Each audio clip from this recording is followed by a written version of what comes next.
Яңалыклар чыгарылышы үз эшен башлап җибәрде. Студияда Алина Хисматуллина, хәерле кич. Йорт түбәләрен кар һәм боздан чистарту мөһим. Идарә итү оешмаларына түбәләрдән су үтү белән бәйле мөрәҗәгатьләр артты. 35-8-1 йортының беренче катында исерткеч эчемлекләр сатучы 3 кибет эшли. Микрорайонда яшәүчеләр алкомаркетлар белән күрше булуга риза түгел. Һәвәскәрләр дә, спортчылар да бер эздә. Татарстан чаңгы ярышында 22 меңгә якын кеше катнашты.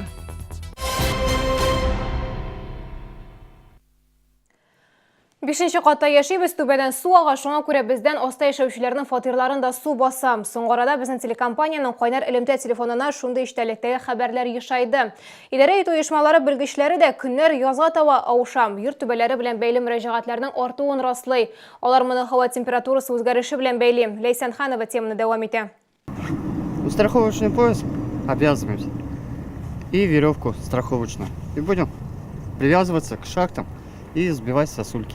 Куркыныч булса да, без монда эшкә күнеккән инде. Ел сайын шулай эшлибез ди Жилкомсервис идарә итү оешмасы хезмәткәрләре.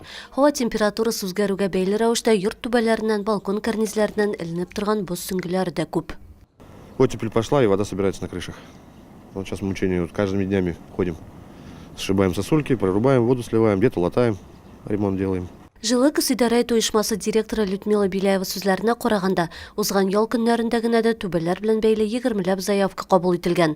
Шуңа күрә йортларны кардан чистарту актуаль мәсьәлә булып тора. На кровле очень много снега, и сейчас получается такой перепад температур. Кровля, верхний слой нагревается, сверху лежит снег, между ними образуется вода, и все это в ночное время замерзает.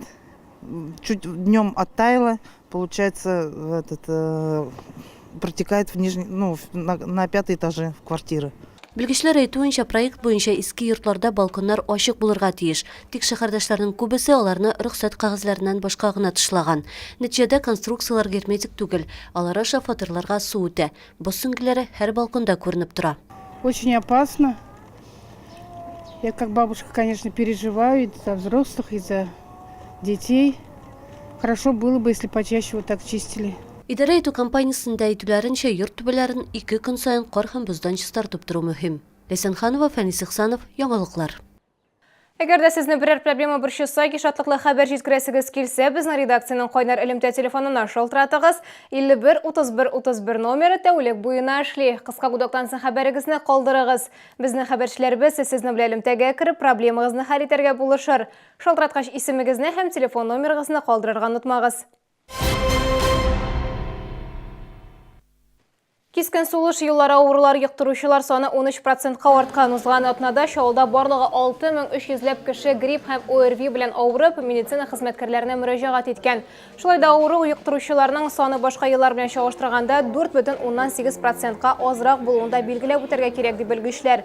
Чаллыда грипп белән авыруның 28 очрагы теркәлгән, аларның 22-се балалар. 35-нче микрорайонда яшәүчеләр алкомаркетларга каршы. Шәһәрдәшләр әйтүенчә, алар яшәгән йортта алкоголле эчемлекләр сатыла торган 3 урын бар. Күптән түгел кафеда ачканнары, йортта яшәүчеләр мондый күршелек белән риза түгел. Урыннан Ләйсән Ханова сюжеты. Город Автоград превращается в алкоград, особенно наш молодой 35-й комплекс. 35-8-1 йортының беренче катында алкомаркетлар зур урын били. Күптән түгел бирдә кафеда ачканнар. Шәһәрдәшләр әйтүенчә, бирдә гомум туклану урыны дигән исемгә ышыкланып, спиртлы эчемлекләр сату белән шөгыльләнәләр. Шул рәвешле закон бозыла, йортта яшәүчеләрнең тынычлыгын алалар. В жилом кафе-доме вот здесь открыли алкогольный притон настоящий. Алкогольный не нужно нам. Во-первых, дети здесь ходят, все видят. И молодежь спивается.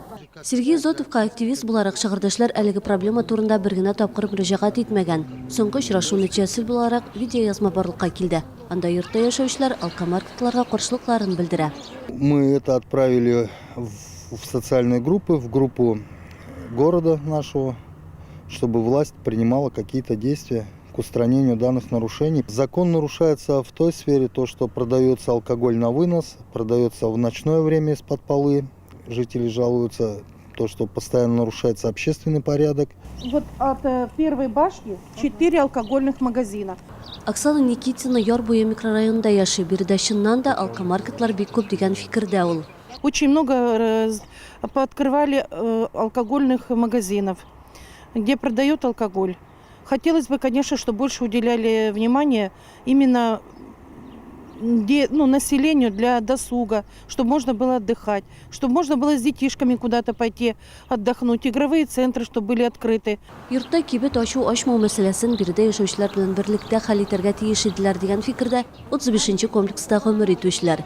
Без алкомаркетлар белән күршелеккә рөхсәт бирмәдек диялар. Эсенханова, Фәнис Хсанов, яңалыклар. 21 февраль халыкара туган тел көне уңайнан шәһәрдә туган телебездә шигырьләр укыйбыз дигән бәйге узачак. Анда катнашу өчен яраткан шагыйрьнең шигырен яки тел туган ил турында үз иншасын яттан өйрәнеп укырга һәм видеога яздырырга кирәк. Видео язмаларны махсус электрон адреска 18 февральгә кадәр юллау сорала. Адрес экраннарда. Бәйгедә 16 яшьтән алып 30 яшькә кадәр булган һәркем катнаша ала. Җиңүчеләр онлайн тавыш бирү нәтиҗәләре буенча ачыклана. Онлайн тавыш бирү 19 февральдән 21 февральгә кадәр оештырыла. Нәтиҗәләр исә 21 февральдә Мизгел милли мәдәни клубының ВКонтакте сайтында игълан ителәчәк. 22 меңгә якын кеше Татарстан чаңгы ярышы 2019 спорт чарасында катнашты. Бәйге елдагыча Yorboye паркында узды. Чаңгы юлына профессиональ спортчылар белән бер рәттән һәвәскәр чаңгычылар да чыкты. Катнашучылар өчен 2-дән алып 5 километрга кадәр төрле озынлыктагы дистанциялар әзерләнгән иде. Бәйгенең барышын Мәрьям Фәйрушин күзәтте.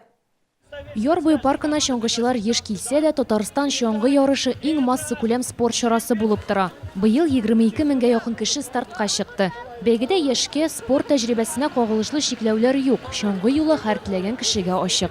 Прекрасная погода в этом году, чудесная лыжня, идет снежок, поэтому я думаю, что все сегодня с удовольствием катаются, и мы тоже сегодня прокатимся и покажем свои личные рекорды.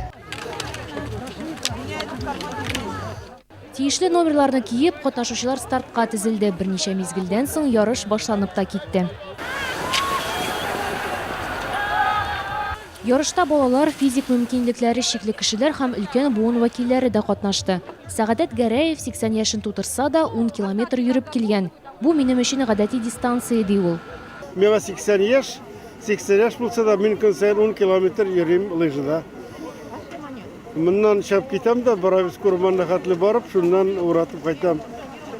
Миңа рәхәтләнеп йөрим. Аллага шөкер, рәхмәт. Трасса әйбәт, лыжня әйбәт, халык яхшы. Мы очень много раз участвуем. Мы каждую субботу стараемся все время приходить сюда. Отличная, хорошая трасса. Праздничное у всех настроение. Все поздравляют с праздником.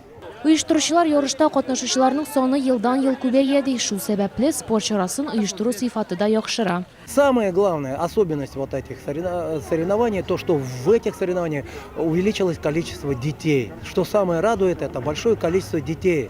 Школьники приходят на младшие классы, старшие классы. Шәһәрдәшләрне инде алдагы якшәмбе 17 февральдә янә ярышлар көтә. Чаллыда Кама чаңгы марафоны узачак. Мәрьям Фәйрушина, Ленар Султанов, яңалыклар. Бу сезгә ишкерәсе соңгы мәгълүматыбыз иде. Мин Алина Хисматуллина сезнең белән сау булашам. Игътибарыгыз өчен рәхмәт.